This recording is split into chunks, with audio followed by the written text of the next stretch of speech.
The Edo period, a time when Japan was under the rule of 300 daimyo, was a period of unmatched peace, stability, and growth. But it didn't just happen overnight. Spanning from 1603 to 1868, the Edo period, or Tokugawa period as it's also known, is a fascinating era in Japanese history.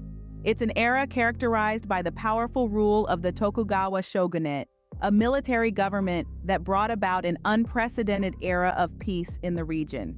It was also a time of isolation with the implementation of the Sakoku policy, a strategy that isolated Japan from much of the outside world for over 200 years. Despite this isolation, or perhaps because of it, the Edo period saw significant cultural and economic growth. Now, journey with us as we delve deeper into this fascinating period of Japanese history. The Edo period came to life after one of the bloodiest eras in Japanese history, the Sengoku period.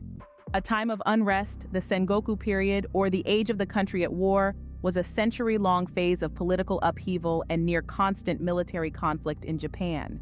The nation was fractured, with regional warlords or daimyos, each controlling their own territories and frequently clashing for power and influence. The land was soaked with the blood of samurai warriors who fought valiantly in the name of their lords. Amidst this chaos, one figure emerged from the shadows of war and strife, a man destined to unite the country under a single banner. That man was Tokugawa Ieyasu. Ieyasu was a patient and strategic leader. He navigated the turbulent waters of the Sengoku period with shrewd diplomacy and tactical brilliance, gradually expanding his sphere of influence. The decisive moment came in the year 1600 at the Battle of Sekigahara, often regarded as the most significant battle in Japanese history.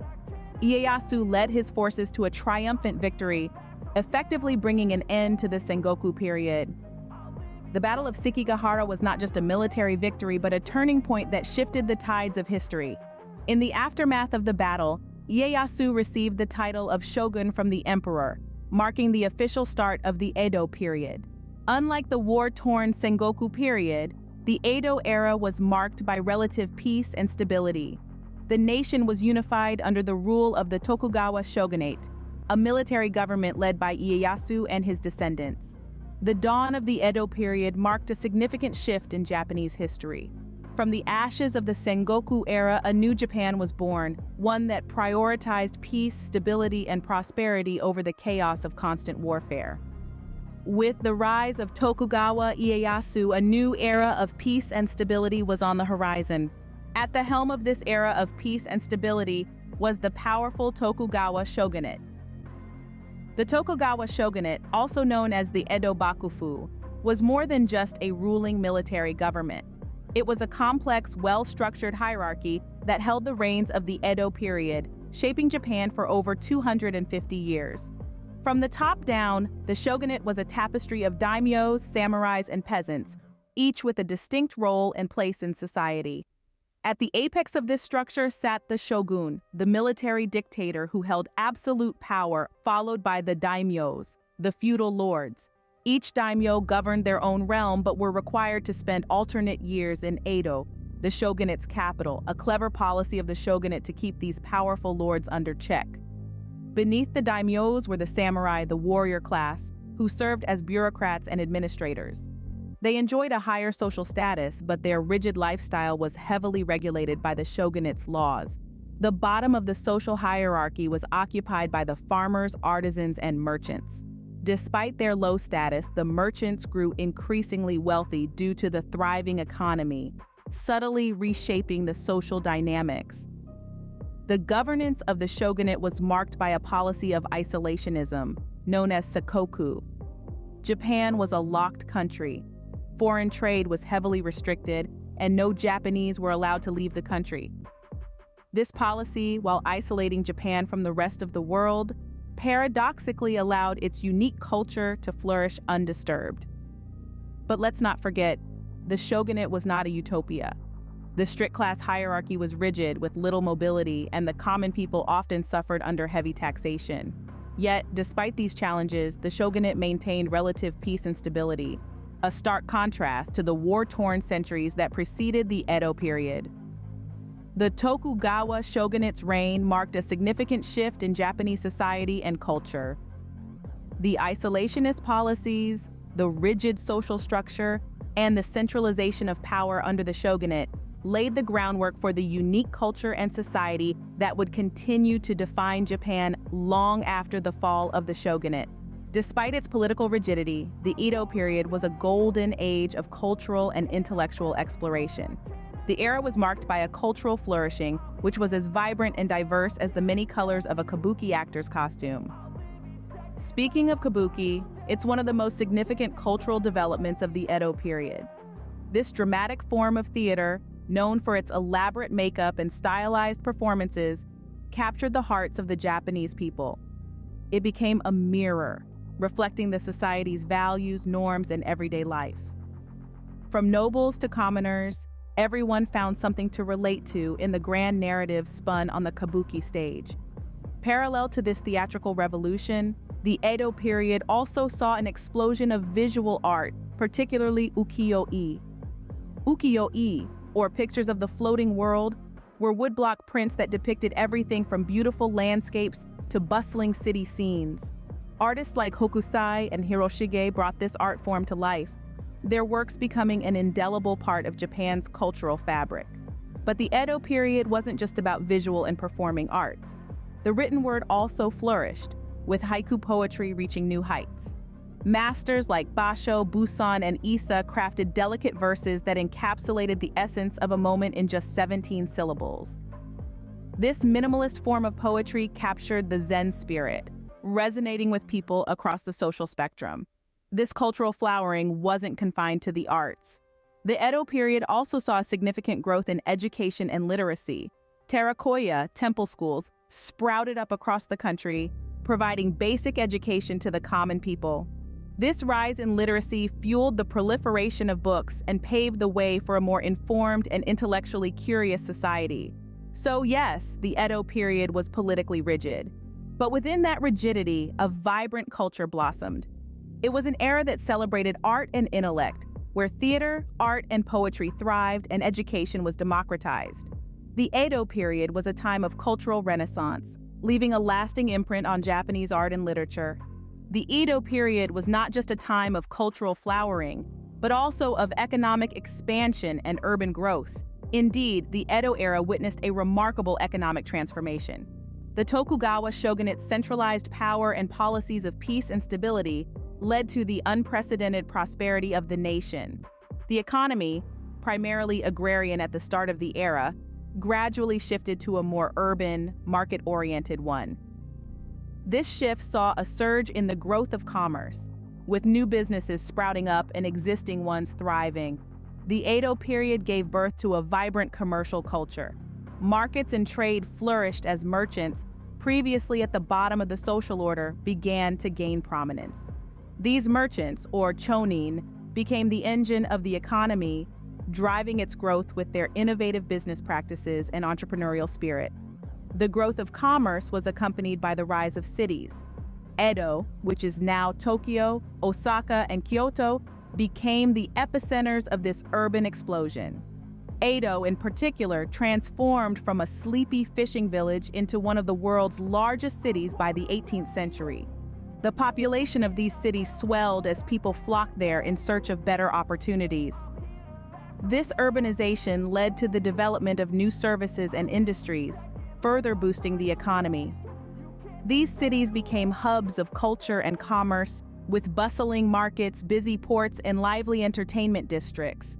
They were home to a diverse population, including samurai, merchants, artisans, and entertainers, all of whom contributed to the economic dynamism of the era. The economic boom of the Edo period was not just a period of wealth accumulation, but also of social and cultural transformation. It led to the emergence of a new urban culture, characterized by a consumerist lifestyle, a love for fashion and entertainment, and a thirst for knowledge. The economic boom of the Edo period laid the groundwork for Japan's later industrialization. This era of prosperity and growth set the stage for the remarkable transformation of Japan into a modern industrial nation in the centuries that followed. All good things must come to an end, and so did the Edo period. The final chapters of the Edo period were marked with an upheaval that forever changed the course of Japan's history. The arrival of Commodore Matthew Perry of the United States Navy in July of 1853 was a monumental event that caused ripples throughout the country. Japan, until then, had been a nation closed off from the rest of the world. With Perry's arrival, the doors were flung wide open. The sight of Perry's steam-powered gun-toting black ships in Edo Bay sent shockwaves through the nation. The Tokugawa Shogunate was left with no choice but to negotiate with the foreign powers, leading to the signing of the Treaty of Kanagawa in 1854. The opening of Japan to the West led to a period of tumultuous change. The country was split between those who wanted to embrace the new ways and those who wished to preserve the traditions of the past. This division led to the Boshin War, a civil war fought between the proponents of the shogunate and those who supported the restoration of the emperor's power.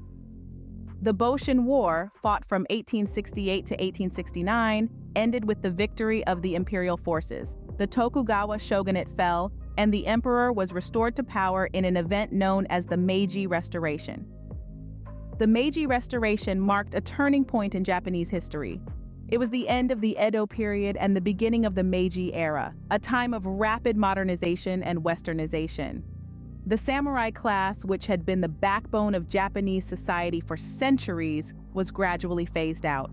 The emperor's rule was centralized and the feudal system was replaced with a more modern, Western-style government. The fall of the Edo period marked the end of the samurai era and the dawn of modern Japan. And while the sun set on the Edo period, it rose to illuminate a new Japan, a country that would soon emerge as a global powerhouse. Though long gone, the Edo period's legacy continues to shape Japan. Sunrise over the land of the rising sun, Japan is like no other. But it's not just the sun's rays that illuminate this island nation. The brilliance of its past, particularly the Edo period, shines brightly in every facet of modern Japanese life. Let's begin by stepping into the world of Japanese culture. The Edo period saw a flourishing of arts and culture that still captivates the world. Kabuki and no theater, vibrant woodblock prints, the tea ceremony, the intricate art of bonsai, all these cultural treasures took root during this time. Today, they remain integral to Japanese culture, continuing to inspire and influence artists and connoisseurs globally. Next, let's consider society. The Edo period was a time of rigid social structure with samurai at the top and merchants at the bottom. But it also saw the rise of a new, literate, urban middle class. This shift laid the groundwork for today's egalitarian society, where education is highly valued and literacy rates are among the highest in the world. And then there's the economy. During the Edo period, Japan was largely isolated from the rest of the world, focusing on sustainable growth and self-sufficiency. This period of isolation fostered a strong work ethic and a focus on quality and craftsmanship. Fast forward to modern times, and we see these values reflected in Japan's global reputation for excellence in industries like technology and manufacturing. But perhaps the most profound legacy of the Edo period is the spirit of resilience and reinvention. Just as Japan transformed itself from a feudal society to a cultural and economic powerhouse during the Edo period, it has shown the same resilience in the face of modern challenges, always emerging stronger and more vibrant. The Edo period, a time of profound transformation, continues to resonate in the heart of Japan. The Edo period was a remarkable era in Japanese history. It was a time of peace, economic growth, cultural development, and strict social order under the rule of the Tokugawa shogunate. This period, spanning over 2.5 centuries, was a pivotal moment that shaped the Japan we know today. We journeyed back to the dawn of the Edo period, when the Tokugawa shogunate came into power after the decisive Battle of Sekigahara. We discovered how this era was marked by a unique form of centralized feudalism, with the shogun at the helm of a sophisticated bureaucracy. We delved into the cultural flourishing of the Edo period, exploring how it was a golden age for arts and culture. The vibrant city life gave birth to kabuki theater, ukiyo-e woodblock prints, and the tea ceremony, all of which continue to influence Japanese culture to this day. We also explored the economic growth and urbanization that characterized this era. Despite the isolationist policies, the Edo period saw rapid urban development. with Edo, modern-day Tokyo, becoming one of the world's largest cities. The economy thrived, powered by a robust domestic market and a burgeoning merchant class.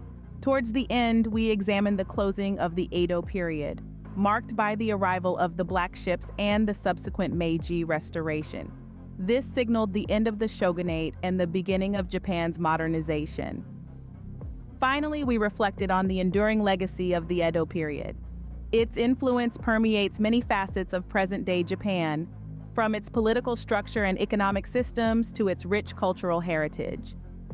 Understanding the Edo period is crucial to fully appreciating Japanese history and culture. As we close this chapter on the Edo period, we are reminded of how history shapes our present and future. Until next time, keep exploring history.